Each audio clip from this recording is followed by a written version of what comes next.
वाञ्छाकल्पतरुभ्यश्च कृपा सिन्धुभ्येव च पतितानां पावनेभ्यो वैष्णवेभ्यो नमो नमः।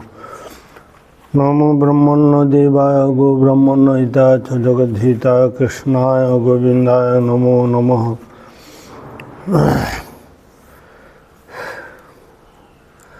सर्वाग्रस्मदगुरुपात्म जगद्गुरुनिखिलवैष्णव विश्वदक्षोत्तर सतश्री श्री समाज भक्ति वेदांत बामन गोस्वामी महाराज श्रीचरण कमले ये दिन असंख्य असंख्य षष्ठम दंडवत प्रणाम ज्ञापन करी तत्पश्चात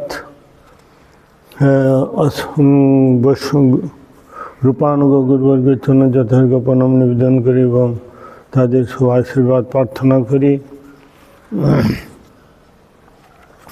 ওরা আজকে একাদশী সম্বন্ধে শ্রবণ করব। একাদশী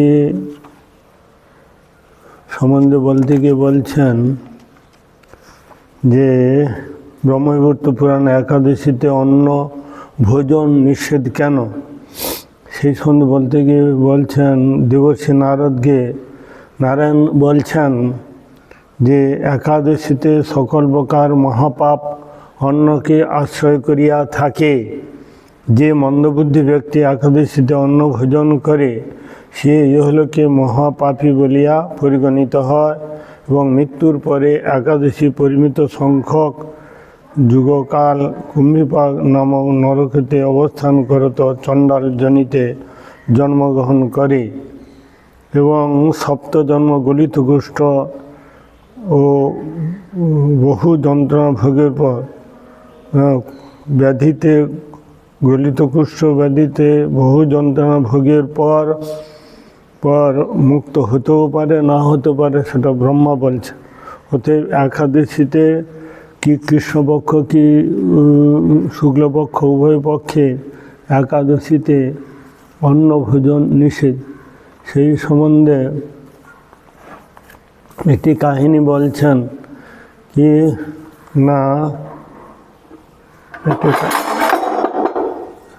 কাহিনী বলছেন রূপাঙ্গ রাজা 8 বছর হইতে পুরা সত্যযুগেতে সে মহাভাগবত রূপাঙ্গদ রাজা তিনি হস্তিশালায়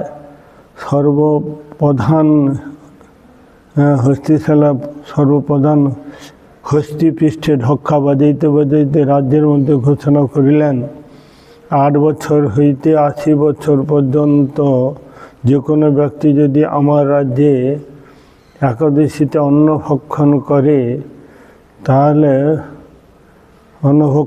তাহাকে বধ করা হইবে অথবা রাজ্য হইতে নির্বাসিত করা হইবে। স্ত্রী কি পুরুষ কি আমার আত্মস্বজনের মধ্যে সবার জন্য এই নিয়ম থাকিবে। শুক্ল এবং কৃষ্ণ উভয় পক্ষে একাদশীতে উপবাস করিবে। তিনি ভক্তিভাব উৎপাদনের জন্য তাহার যাতে সাধারণ জগৎবাসী ভক্তির ভাব উৎপাদন হয় এবং তাদের উদ্ধার হয় এই জগৎ থেকে সেই ভগবানের ধামে যা তার ব্যবস্থার জন্য তিনি বললেন। এক প্রাচীনকালে সত্যযুগেতে কৌশিক নগরে রূপাঙ্গদ নামে এক সার্বভৌম রাজা ছিলেন। তিনি ভগবত ভক্তিপরায়ণ এবং বিশেষত একাদশী ব্রত বলেন তিনি বিশেষ মনোযোগীও ছিলেন। ঢক্কাবাদ দিয়ে তিনি সমস্ত রাজ্যে ঘোষণা করিতেন আজ একাদশী তিথি 8 বছর হইতে 80 বছর পর্যন্ত যে কোনো ব্যক্তি আমার রাজ্যে অন্ন ভোজন করিবে তাহাকে বধ করা হইবে এবং রাজ্য হইতে নির্বাসিত করা হইবে। অন্যের কি কথা, আমার নিজ আত্মস্বজনের মধ্যে এই আজ্ঞা জারি থাকিবে। পিতা মাতা বন্ধু পত্নী মিত্র বন্ধুবান্ধব সকলের জন্য এই ব্রত করিতে হইবে, অন্যথায় কঠোর দণ্ড। আমার রাজ্যের মধ্যে একাদশী দিনে গঙ্গা স্নান এবং শ্রেষ্ঠ ব্রাহ্মণকে দান করিতে হয়। এই আদেশ রাজ্যের মধ্যে সকলকে একাদশী ব্রত পালন করিয়া বৈকুণ্ঠে হইতে লাগল। একাদশী করে সবাই বৈকুণ্ঠেতে যেতে লাগলেন। যম মহারাজ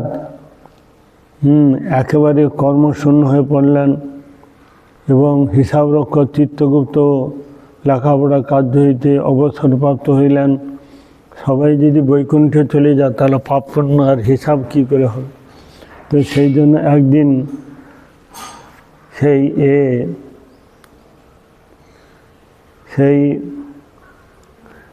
একদিন নারদ ঋষির কাছে তিনি পৌঁছালেন। পৌঁছে তিনি বলছেন যে আমার পৌঁছে উপস্থিত হয়ে যমরাজ সমস্ত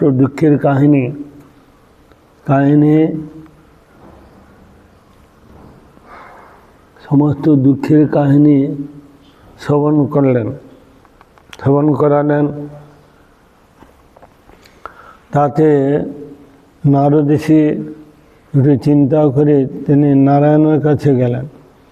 নারায়ণের কাছে তিনজনেতে গেলেন, যম মহারাজ, চিত্রগুপ্ত এবং নারদ ঋষি গিয়ে সমস্ত ঘটনা তিনি সেখানে বললেন। তাতে ভগবান নারায়ণ একটু চিন্তা করলেন, সবাই যদি বৈকুণ্ঠে চলে যায় এদের কাজকর্ম কিছু নেই। সেই জন্য তিনি একটি নারী মূর্তি সৃষ্টি করলেন, তার নাম হচ্ছে মোহিনী। সে মোহিনীকে বললেন, একটি সুন্দর নারী মূর্তি, তুমি মন্দার পর্বদিকে রাজা রূপাঙ্গদ রাজাকে মোহিত করো। তিনি মুহূর্তের মধ্যে ব্রহ্মাকে প্রণাম করে 3 মুহূর্তের মধ্যে তিনি মন্দার পর্বতে উপস্থিত হয়ে গেলেন এবং সেখানে বসিয়া অপূর্ব গান্ধার রাগিনীতে গান করতে লাগলেন। উহার গানে আকৃষ্ট হয়ে পশু পক্ষী কীটপতঙ্গ দৈত্য দানব অন্যান্য সকল প্রাণী তথা উপস্থিত আরম্ভ করল। এদিকে রাজা রূপাঙ্গ স্বীয় উপযুক্ত পিতৃভক্ত পুত্র ধর্মাঙ্গদকে রাজ্যের ভার নষ্ট করিয়া তিনি মৃগ শিকারিতে বাহির হইলেন। মৃগের থলে প্রজার কণ্ঠক স্বরূপ যে প্রাণীকে বধ এবং হিংস্র এবং লুণ্ঠনকারী ব্যক্তি হইতে প্রজাকে রক্ষা করে তার উদ্দেশ্য ছিল। হিংস্র প্রাণী, লুণ্ঠনকারী ব্যক্তি রাজা প্রজাকে রক্ষা করে তার উদ্দেশ্য ছিল। রাজা অশ্বারোহণ করে তিনি 108 যোজন মানে 888 যোজন 1864 যোজন অতিক্রমপূর্বক বামদেব মুনির আশ্রমতে উপস্থিত হইলেন। মুনি নিকট জানতে পারলেন যে তিনি পূর্বজন্ম শূদ্র ছিলেন, তার দুষ্টা ভাজ্যা ছিল, তিনি যাহার ফলে এই দরিদ্র দশা তাকে ভোগ করতে হচ্ছে। এই জন্মে তিনি একাদশী পালনের জন্য বর্তমানে সমস্ত বৈভব তিনি প্রাপ্তি হয়েছেন। রাজা বামদেব মুনির অনুমতি গ্রহণ করে সেই মন্দার পর্বতেতে অভিমুখে যাত্রা করলেন। যথাসময়ে মন্দার পর্বতে উপস্থিত হয়ে দেখতে পেলেন যে অদ্ভুত এক সঙ্গীতের ধ্বনিতে আকৃষ্ট হয়ে পশু পক্ষীগণ একদিকে ছুটিতেছে। রাজাও কৌতূহলবশত ক্ষণকালের মধ্যে যথাস্থানে উপস্থিত হয়ে তপ্ত কাঞ্চন বর্ণা পরমা সুন্দরী নারী মোহিনীকে দর্শন করিলেন। তাহার রূপে মুগ্ধ হয়ে তাহাকে পত্নীরূপে গ্রহণ করিতে ইচ্ছা জানাইলে মোহিনী বলল, আমি ব্রহ্মার কন্যা, আপনার কীর্তি শ্রবণ করে আপনাকে প্রতিরূপে প্রাপ্ত হইবার জন্য সঙ্গীত দ্বারা শঙ্করের উপাসনা করিতেছি। আপনার উপাসনা করতেছি, এই শঙ্করের উপাসনা করতেছি আপনাকে পাওয়ার জন্য। তিনি সদাই ফলদান করিলেন, সদ্যই ফলদান করিলেন। রাজা মোহিনীর হস্তে হস্ত রাখিয়া শপথ করিলেন যে মোহিনী, তুমি যাহা অভিলাষ করিবে আমি তোমার অভিলাষ পূরণ করিব। এই বলে রাজা তাহার সহিত রাজধানীর অভিমুখে যাত্রা করলেন। সেই রূপাঙ্গদ রাজা গৃহে প্রত্যাবর্তন করে মোহিনীর সেই বিলাসে তিনি 8 বৎসর কাল অতিবাহিত করিলেন। 1 বৎসর অতীত, আরও 1 বৎসর অতীত হওয়ার পর মঙ্গলময় কার্তিক মাস আসে উপস্থিত হইতে দেখিয়া রাজা মোহিনীকে বললেন, মোহিনী, আমি তোমার সেই বিলাসে বহুদিন অতিবাহিত করিয়া আছি। এবার তোমার মোহত্যাগ করে আমি কার্তিক ব্রত পালন করিতে ইচ্ছা করি, তুমি অনুমতি দাও। মোহিনী কি বললেন, রাজা একদিন নিজ সুখ, এতদিন নিজ সুখে বিলাসে মত্ত থাকিলেও কদাপি তিনি একাদশী ব্রত বন্ধ করেন নাই, অবহেলা করেন না। রাজার বাক্য শ্রবণ করে মোহিনী উত্তর করিল, মহারাজ, আপনাকে পরিত্যাগ করিয়া আমি ক্ষণকালও থাকিতে পারিব না। অতএব এই ব্রতের পরিবর্তে ব্রাহ্মণগণকে ভোজন করিয়া ব্রাহ্মণগণকে ভোজন দ্রব্যাদি দান করুন এবং আপনার জ্যেষ্ঠা পত্নী যে সন্ধ্যাবলী, তাকে এই ব্রত পালন করুন। এই প্রকার কথোপকথনকালে পুত্র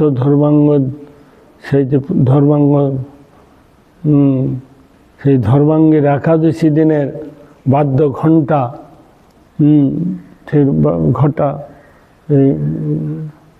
সেই যে ঢক্কা বাদ্য রাজার কর্ণগোচর হইল। পিতা অবসরপ্রাপ্ত হওয়ায় ধর্মাঙ্গদ পিতৃ সিংহাসনে আরোহণ করিয়াছেন। আগামী কল্য একাদশী তিথি, তাই বাদ্য দ্বারা প্রজাগণকে স্মরণ করিয়া দিতেছেন। তা শ্রবণ করিয়া রাজা মোহিনীকে বললেন, মোহিনী, আজ আমি সংযম থাকিব।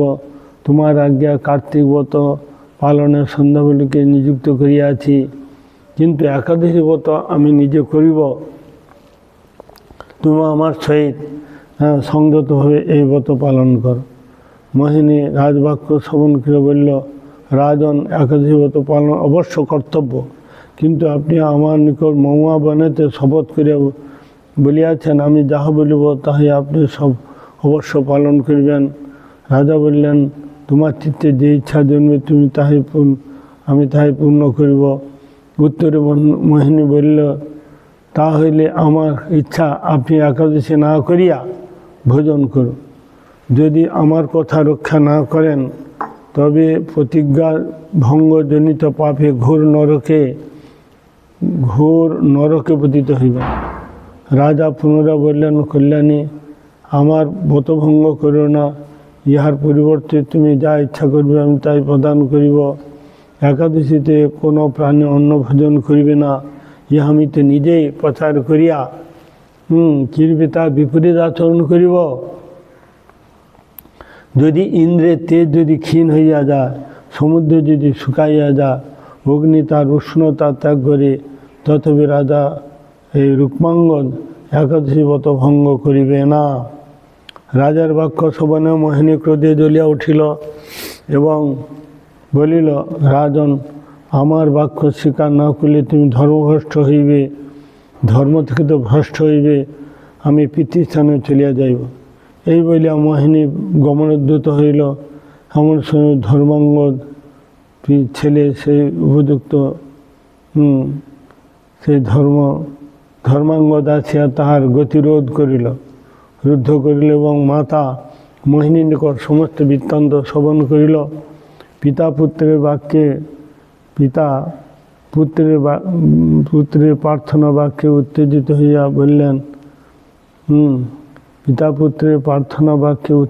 হইয়া বললেন, মোহিনী মরিয়া যা অথবা চলিয়া যা, তথাপি একাদশী ব্রত হইতে বিরত হইব না। মরেও যায় যদি, চলেও যদি যায়, সেই মোহিনী আমি একাদশী ব্রত হইতে বিরত হইব না, মানে ব্রত করব। ধর্মাঙ্গদ নিজ মাতা সন্ধ্যাবলীকে আহ্বান করিয়া মোহিনীকে সান্ত্বনা দেওয়ার জন্য অনুরোধ করিলেন।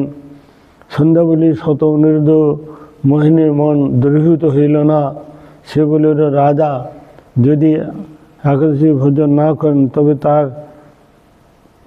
তবে তাহার পরিবর্তে নিজ পুত্র সেই ধর্মাঙ্গদকে মস্তক ছেদন করিয়া আমাকে প্রদান করুন। মোহিনী বাক্য শ্রবণ করিয়া মাত্র সন্ধ্যাবলী শিহরিয়া উঠিলেন।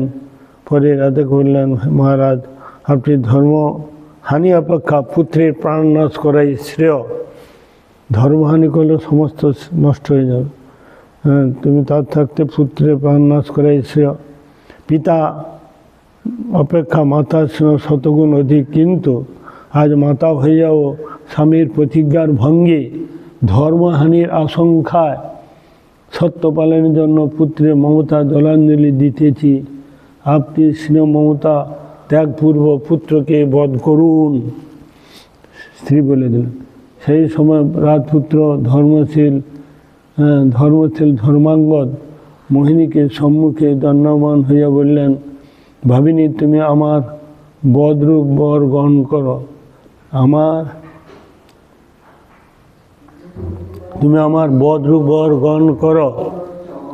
এই বলে একটি তীক্ষ্ণ তরবারি রাজহস্তে প্রদান করে বললেন, পিত আপনি বিলম্ব করিবেন না, মোহিনীর নিকট যে প্রতিজ্ঞা করিয়াছেন তা পূরণ করুন।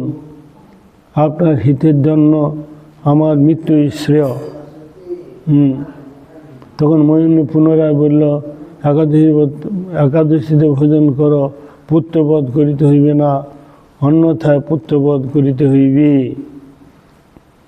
সেই সময় সহসা ভগবান বিষ্ণু অলক্ষিতভাবে আকাশে আবির্ভূত হইলেন এবং রাজা সানন্দে ভগবানের উদ্দেশ্যে প্রণাম করিয়া তরবারি লইলেন এবং পুত্র হর্ষভরে ভূতলে মস্তক স্থাপন করিলেন। রাজা তরবারি উত্তোলন করিলে পর্বত হইতে সমগ্র পৃথিবী কম্পিত হয়ে উঠিল। রাজা তরবারি উত্তোলন করিলে পর্বত সহিত সমগ্র পৃথিবী কম্পিত হইতে লাগিল। সমুদ্রে জোয়ার আসিল, ধরণীতে উল্কাপাত হইতে লাগিল। তাহা দেখিয়া মোহিনী মূর্ছিত হইয়া পড়িল। সে মুহূর্তে ভগবান শিহরি সহস্তে তরবারি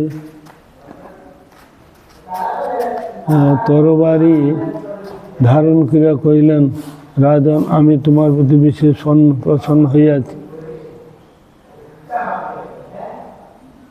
তা দেখিয়া মোহিনী মূর্ছিত হইয়া পড়িল। সেই সময় ভগবান শ্রীহরি সহস্তে তরবারি ধারণ করে কহিলেন, রাজন, আমি তোমার প্রতি বিশেষ প্রসন্ন হইয়াছি, তুমি স্ত্রীপুত্র সহ বৈকুণ্ঠতে গমন করো। এই বলিয়া রাধাকে স্পর্শ করলেন। তৎক্ষণাৎ সকলের সম্মুখ হইতে অদৃশ্য হইয়া গেলেন।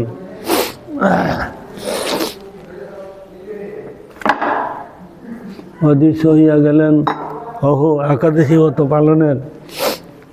পালনের কি প্রকার অপূর্ব মহিমা। ইহাতে শিক্ষণীয় বিষয় যে মানব জীবনে যে কোনো পরিস্থিতি উদ্ভব হোক না কেন, কি জন্মাসুখ, কি মৃতাসুখ, কি যত রকম সমস্যা সম্মুখীন হোক না কেন, কি বালক, কি বৃদ্ধ, কি স্ত্রী পুরুষ, কি পঞ্চোপাসক, সকলের জন্য শুক্ল এবং কৃষ্ণ উভয় পক্ষে একাদশীতে ব্রত উপবাস পালন করা একান্ত কর্তব্য এবং ধর্ম। এটা অতি অবশ্যই যে কোনো পরিস্থিতিতে হোক না কেন এগুলো একাদশী ব্রত অবশ্যই করতে হবে, এই শিক্ষা দিলেন। এক সময় জৈমিনী ঋষি, পরীক্ষিতের ছেলের নাম হচ্ছে পরীক্ষিতের ছেলের নাম হচ্ছে জন্মাঞ্জ গুরুদেব, পরীক্ষিতের গুরুদেবের নাম হচ্ছে জৈমিনী ঋষি। একাদশী আবির্ভাব তত্ত্ব অবগত হইতে পারিলে ইহার আবশ্যকতা হৃদয়ঙ্গম করিতে পারিব। পদ্মপুরাণে ক্রিয়াযোগ সারে দৃষ্ট হয় যে এক সময় জৈমিনী ঋষি তিনি নিজ গুরুদেব ব্যাসদেবকে জিজ্ঞাসা করেছিলেন। জৈমিনী ঋষি গুরুদেব ব্যাসদেবকে এক সময় জিজ্ঞাসা করেছিলেন যে, জৈমিনী কহিলেন, হে গুরুদেব, একাদশী দেবী কখন কাহার নিকট হইতে উৎপন্ন হইলেন, কখন কাহার নিকট হইতে উপস্থিত হইলেন, ইহার উপবাসের বিধিকে কখন বা এই ব্রত করিতে হয় এবং ইহার ফলই বা কি, ইহা বর্ণন করুন। আর ওই ব্রতের পূজ্যতম সদ্গুণ সম্পন্ন দেবতাই বা কে, এবং এই ব্রতাচরণ না করলে দোষেই বা কি, সে সকল বিষয় আমার একমাত্র আপনি বলিতে সমর্থ, কৃপাপূর্বক আমাকে বলুন। জমিনী ঋষি গুরুদেব কৃষ্ণদেবন বেদসকে বলছে, হ্যাঁ, একাদশী দেবী কখন কার নিকটে উৎপন্ন হয়েছেন, সে উপবাসে বিধি কি, কখন এই ব্রত করিতে হয়, এর ফলই বা কী, এবং এই ব্রতে পুণ্যতম সাধগুণ সম্পন্ন দেবতাই বা কে, ব্রতটা না করলে দোষী বা কি। এ সকল বিষয় একমাত্র আপনি বলিতে সমর্থবান, কি পারবো আমাকে বলুন। জৈমিনী সে প্রশ্নের উত্তরে ব্যাসদেব আনন্দ ভরে ভগবত কথা বর্ণন করতে লাগলেন। বিশ্ব সৃষ্টির প্রারম্ভে স্বয়ং ভগবান সাগরে সংসারে স্থাবর জঙ্গম সৃষ্টি করিয়া,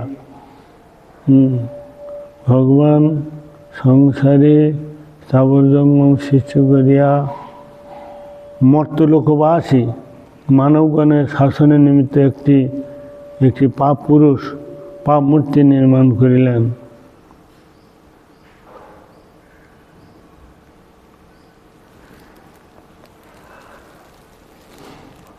স্থাবর জঙ্গম সৃষ্টি করিয়া মর্তলোকবাসী মানবগণের শাসনের নিমিত্ত একটি পাপ পুরুষ মানে পাপ মূর্তি নির্মাণ করিলেন। সেই পাপ মূর্তির অঙ্গ সকল পাপ দ্বারাই নির্মিত হইল। ব্রহ্মহত্যা, এবং তার মস্তক ব্রহ্মহত্যা, সেই পাপ মূর্তির মস্তক, মদ্যপান, চক্ষুদয় এবং স্বর্ণ অপহরণ, মুখ গুরুপত্নী গমন,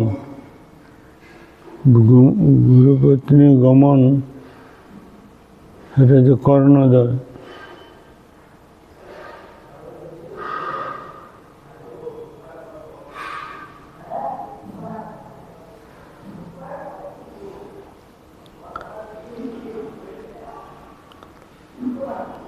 পাপ মূর্তির অঙ্গ সকল পাপ দ্বারা নির্মিত হইল, অর্থাৎ ব্রহ্মহত্যা তার মস্তক, মদ্যপান তার চক্ষুদয়, স্বর্ণ অপহরণ তার মুখ, এবং গুরুপত্নী মানে বিমাতা গমন কর্ণদ্বয়, স্ত্রী হত্যা নাসিকাদয়, এবং গোহত্যা পাপ বাহু যুগল, ধন অপহরণ তার জিহ্বা, এবং ভ্রণ হত্যা মানে শিশুবধ, গর্ভস্থ শিশুবধ, ভ্রণ হত্যা তার গলদেশ, পরস্ত্রী গমন বক্ষদেশ, আত্মীয় সজ্জনবধ উদর,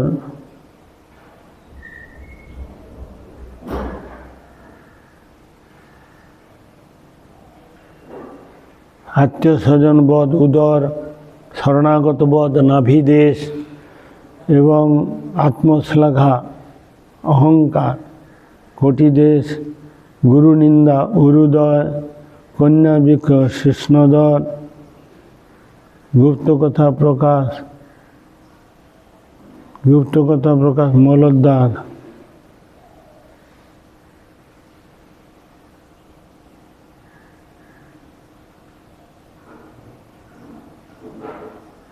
পিতৃত্যাগ চরণোদয়, গুপ্তকথা প্রকাশ মলদ্বার, কন্যা বৃক্ষ কৃষ্ণদর,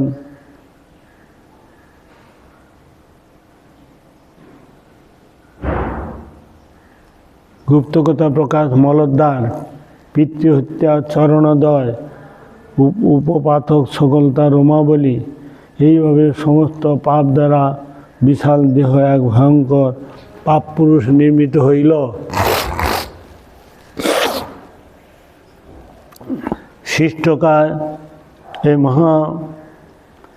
নিজ সৃষ্ট মহাকায় মহাপাপ পুরুষের এই প্রকার ভয়ঙ্কর মূর্তি দেখে দর্শন করে জীব দুঃখ মোচনকারী ভগবান চিন্তা করিতে লাগলেন।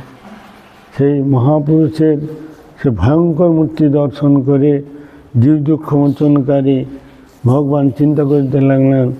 অতঃপর ভগবান বিষ্ণু গরুড়ে আরোহণ করিয়া যম মন্দিরে গমন করিলেন। মহারাজ তাকে উপযুক্ত স্বর্ণ সিংহাসন পরিবেশন করাইয়া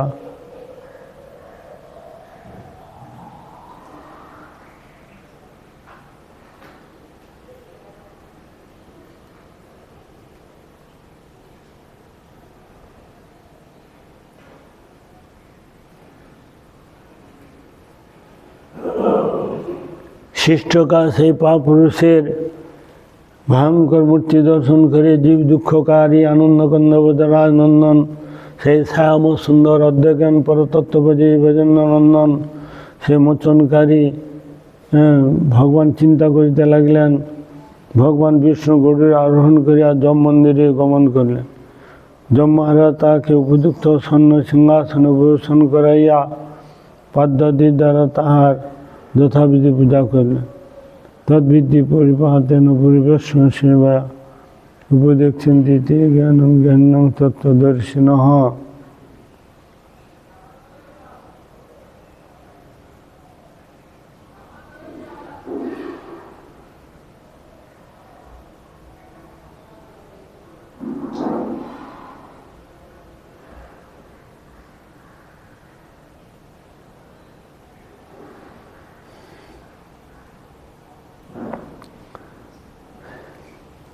যমরাজ কথোপকথনকালে পুরুষোত্তম ভগবান দক্ষিণ দিকে ক্রন্দনের ধ্বনি শ্রবণ করিয়া তা কারণ জিজ্ঞাসা করিলেন যম মহারাজকে।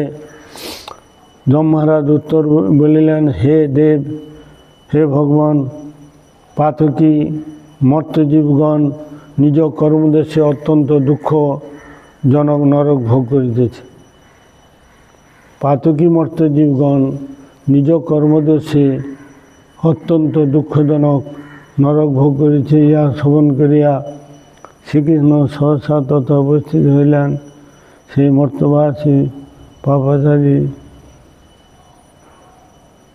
মর্তবাসী সেই পাপাচারী মানবগণকে যন্ত্রণা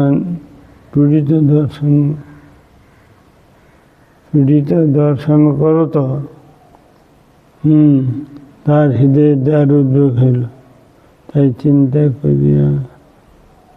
চিন্তা করিতে লাগলেন, আমি ওই সকল প্রজা সৃষ্টি করিয়াছি, আর সর্বশক্তিমান আমি বর্তমান থাকিতে তাহার নিজ কর্মদেশে ইহারা নিজ কর্মদেশে অত্যন্ত দুঃখজনক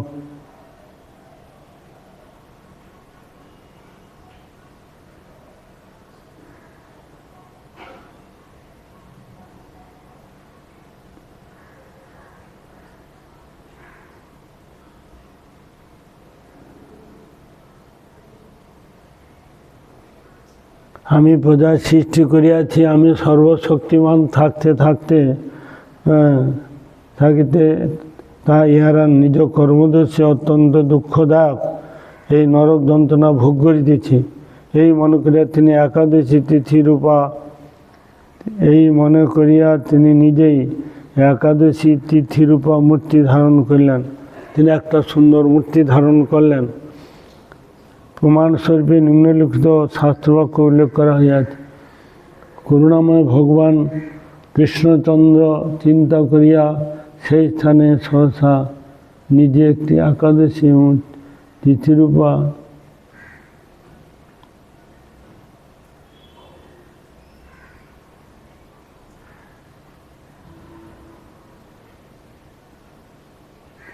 করুণাময় ভগবান চিন্তা করিয়া সেই স্থানে সহসা নিজে একাদশী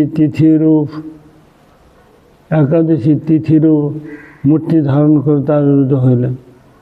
একাদশী নিজেই তিনি একাদশী রূপে একটা মূর্তি ধারণ প্রাদুর্ভাব হইলেন। সেই সকল পাপীগণকে তিনি একাদশী ব্রত আচরণ করাইলেন।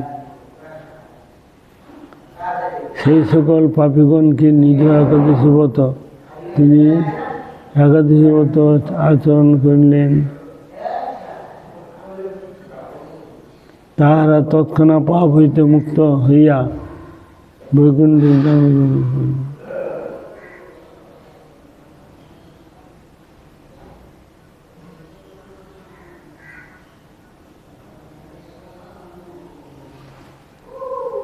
তিনি একাদশী ব্রত আচরণ করাইলেন,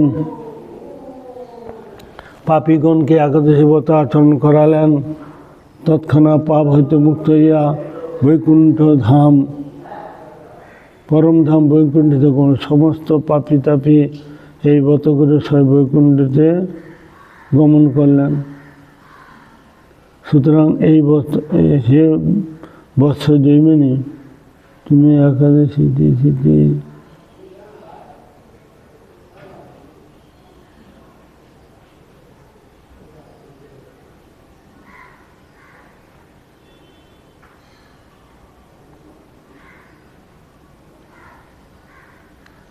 মূর্তি সবাই পাপ মুক্ত হইয়া একাদশী ব্রত আচরণ করে তৎক্ষণাৎ পাপ হইতে মুক্ত হইয়া বৈকুণ্ঠতে গমন করিলেন।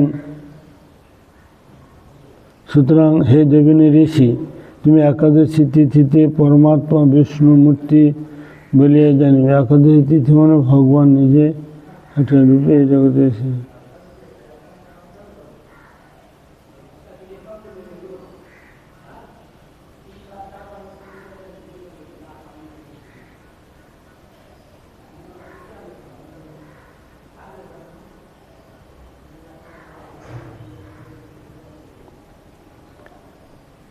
এই দুষ্কর্মের ফলে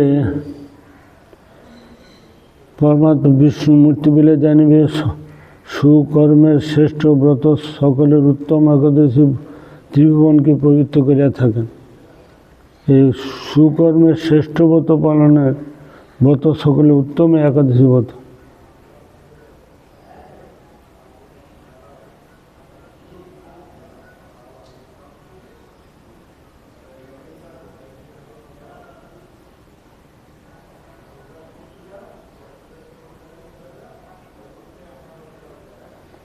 কিছুকাল অতীত হইবার পর ভগবৎ সৃষ্ট সেই পাপ পুরুষ বিষ্ণুর সমীপে গমন করিলেন।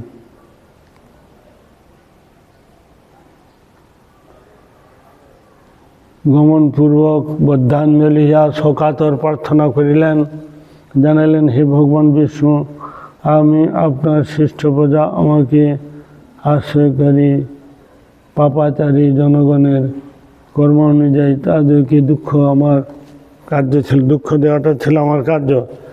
যারা পাপ করবে তাদের দুঃখ দেয় আমার কার্য ছিল। সম্প্রতি এখন একাদশী প্রভাবে আমি ক্ষয়প্রাপ্ত হইতেছি, কারণ ওই ব্রতের ফলে প্রায় সকলে বৈকুণ্ঠবাসী হইতে চলল। আমি এখন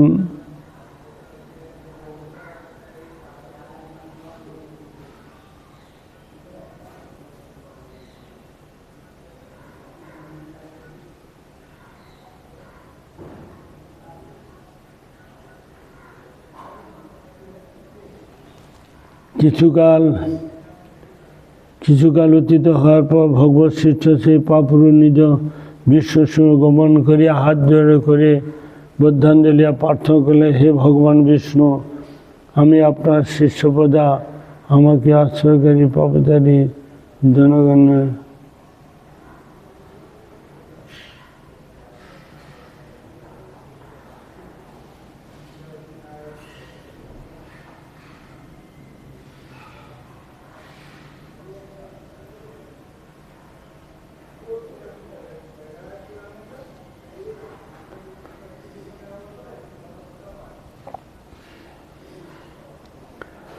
আপনার শিষ্য প্রজা আপনাকে আশ্রয়কারী পাপাচারী জনগণের কর্ম অনুযায়ী তাদেরকে দুঃখদানে আমার কার্য ছিল। সম্প্রতি একাদশী প্রভাবে তারা ক্ষয়প্রাপ্ত হইয়াছে।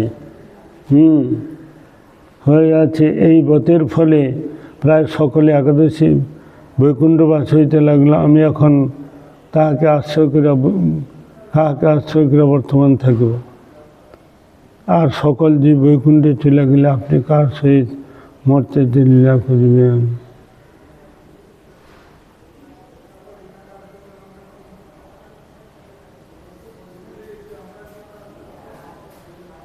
চলিয়া গেলে আপনি কার সহিত মরতে লীলা করিবেন। হে কেশব, একাদশী তিথি ভয় হইতে আমাকে রক্ষা করুন। আমি একাদশীর ভয়ে পলায়ন করিয়া সমস্ত মনুষ্য পশুপক্ষী কীটপতঙ্গ পর্বত জন্তু বৃক্ষলতা স্থল জল সমুদ্র বনপ্রান্তর স্বর্গে মর্তে পাতাল দেবতা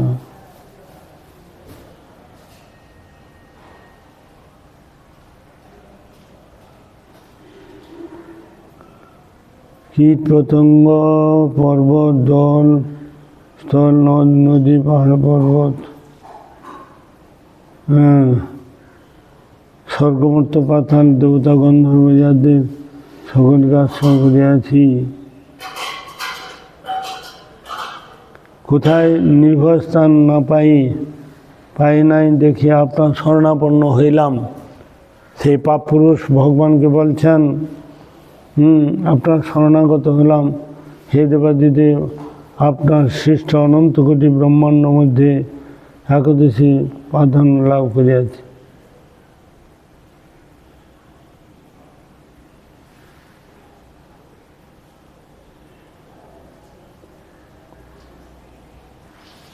হে দেবাদিদেব, আপনার সৃষ্ট অনন্ত কোটি ব্রহ্মাণ্ড মধ্যে একাদশী প্রাধান্য লাভ করিয়াছে। অতএব সেই জন্য আমি কোথাও আশ্রয়প্রাপ্ত না হইয়া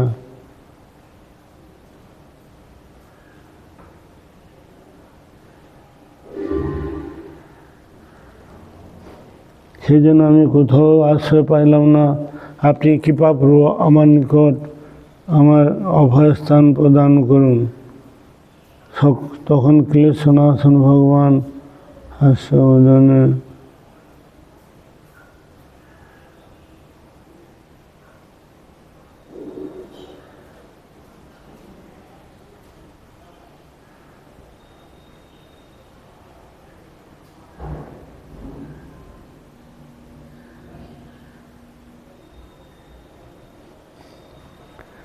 আপনি কৃপাপূর্ব আমায় একটি নির্ভর স্থান প্রদান করুন।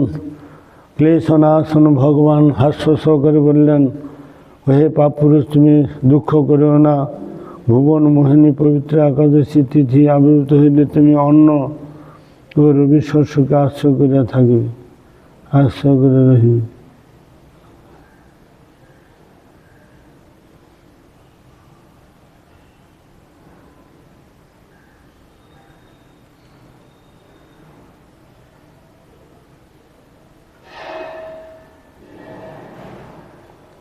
ত্রিভুবন পবিত্র কোণে একাদশী আবির্ভূত হইলে তুমি অন্ন রবি শস্যকে আশ্রয় করিয়া থাকিবে। আমার মূর্তি একাদশী তিথি তোমায় বধ করিবে না। একাদশী তিথি মাত্র অন্ন রবির মধ্যে পাপ অবস্থান করিয়া থাকে। একাদশী তিথি মধ্যে মাত্রে শুক্ল তিথি তিথি মাত্র অন্ন রবি শস্য মধ্যে পাপ পুরুষ অবস্থান করিবে, অবস্থান করিয়া থাকে। সেই কারণে উক্ত তিথিতে অন্ন এবং রবি শস্য ভোজন নিষেধ।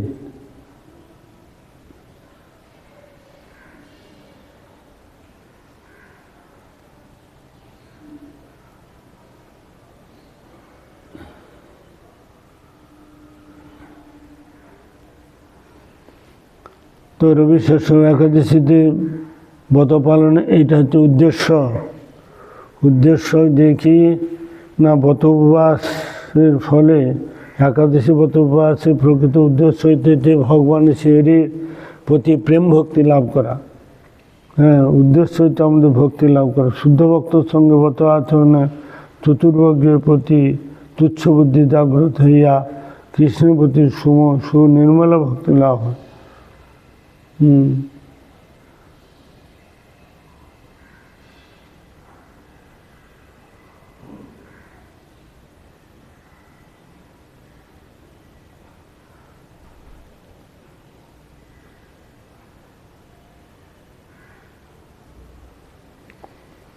তাহলে শুদ্ধ ভক্ত ব্রত আচরণের চতুর্বর্গের সেই তুচ্ছ বুদ্ধি জাগ্রত করিয়া কৃষ্ণের প্রতি সুনির্মলা ভক্তি লাভ হয়। স্কন্দ পুরাণে বলছেন, মানব হরিভক্তির ভক্তির অতুল মহিমা বুঝতে পারে না। জগতের লোক ভক্তির যে অতুল মহিমা তারা বুঝতে পারে না। এই জন্য একাদশী রূপা মহাদেবীর পশ্চাতে সকল প্রকার মুক্তি ভক্তি সিদ্ধি দাসিনা হাত জোড় করে অনুগমন করেন। সর্বকাম ও ফলপ্রদ একাদশী তিথি ব্রত কেবল বিষ্ণু তুষ্ণের জন্য আচরণ করা কর্তব্য। বিষ্ণু পিতাবোধনের জন্য আমরা একাদশী করব। গর্গ সংহিতা মাধুর্য খণ্ডে বর্ণনা করেছেন।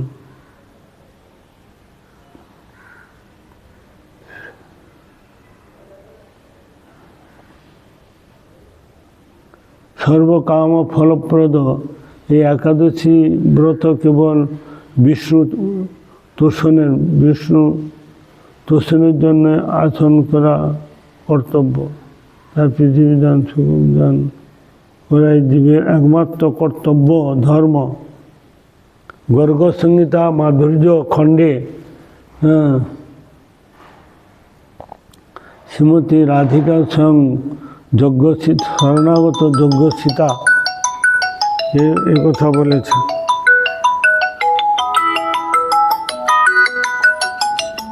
হরে কৃষ্ণ কৃষ্ণ কৃষ্ণ হরে হরে।